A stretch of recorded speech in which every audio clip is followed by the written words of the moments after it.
Back in 1924, something truly radical happened in Britain. For the very first time, the Labour Party, the party of the working class, actually took power. But here's the thing. Their time in office lasted just 9 months before it all came crashing down in scandal. So let's dive into the pretty wild story of this short-lived, but as you'll see, incredibly influential government.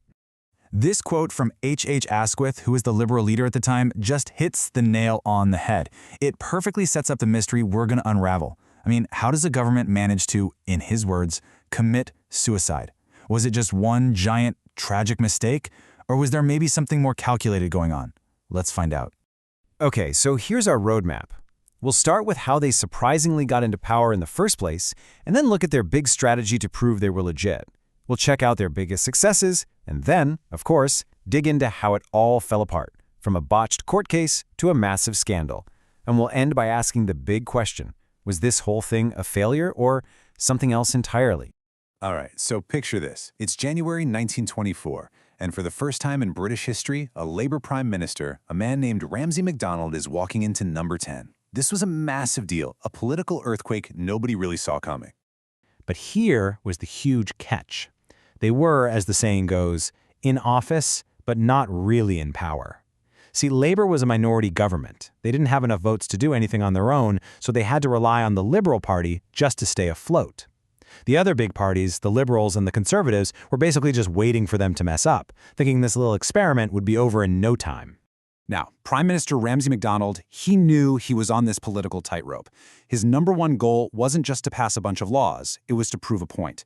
He had to show the country, and especially the establishment, that Labour wasn't a gang of wild revolutionaries. No, they were a respectable, responsible party that could be trusted to run the country.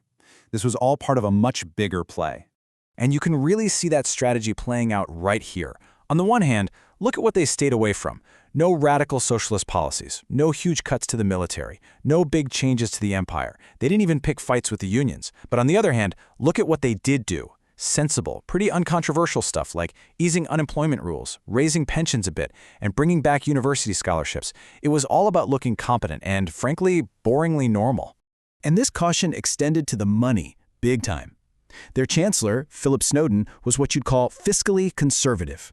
He absolutely hated the idea of the government going into debt and kept a really tight lid on spending.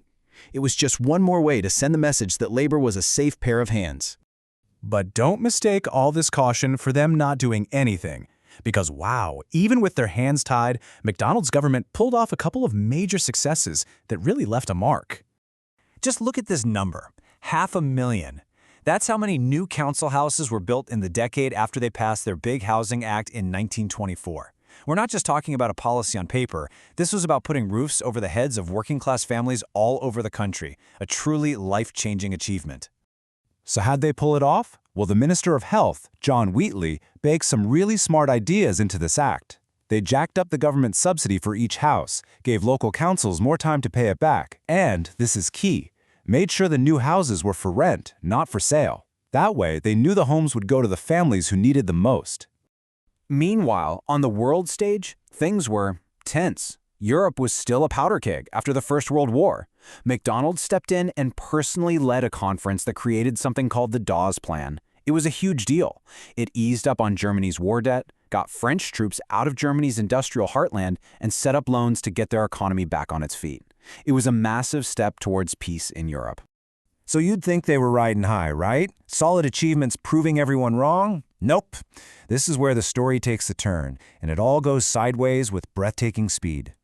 And it all started with what seemed like a minor court case. Just look at how quickly this all unravels. We're talking about a matter of weeks. In September, this Campbell case pops up, and by the end of October, the government is completely out of power. It was an absolutely dizzying collapse. Okay, so here's what happened. A left-wing journalist named J.R. Campbell wrote an article telling soldiers not to shoot at striking workers. The government decided to prosecute him for that, but then, all of a sudden, they dropped the charges. And the perception was just awful. It looked like they were interfering with the justice system to protect one of their own and fed this fear that Labour was secretly soft on communists. Now, here's the part that just makes no sense on the surface. The other parties suggested a simple inquiry to look into the whole thing. It would have been slow, boring, and probably would have fizzled out. But MacDonald, in a move that stunned everybody, said no. He declared that a vote for an inquiry was a vote of no confidence in his government.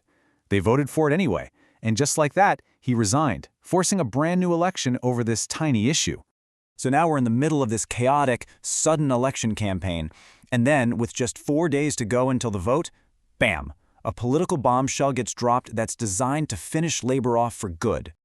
Can you just imagine being a voter in 1924 and you open up your copy of the Daily Mail to see this headline screaming at you? A Soviet plot? Revolution? It was absolutely explosive, and it was aimed squarely at the Labor Party. The whole story was built around this letter, supposedly from a top Soviet leader named Zinoviev, and it basically said, hey, British communists, you need to get inside the Labor Party and use it to start a revolution.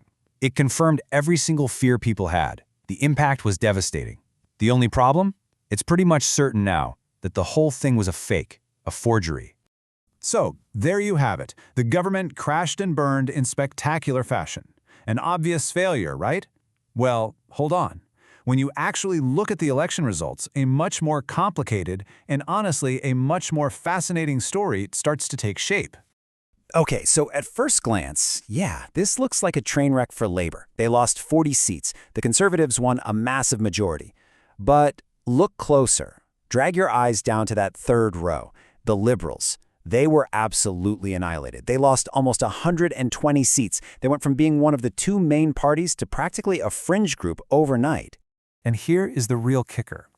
Even after all the scandal and the defeat, Labor's total number of votes actually went up by over 1 million. And suddenly, MacDonald's bizarre move to force an election, it starts to look less like a mistake and maybe, just maybe, more like a brilliant if ruthless strategic move.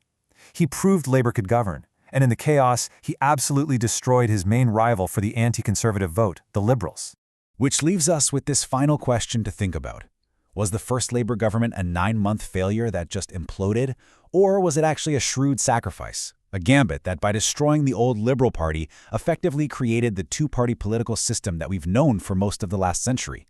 The more you look at it, the less simple the answer becomes.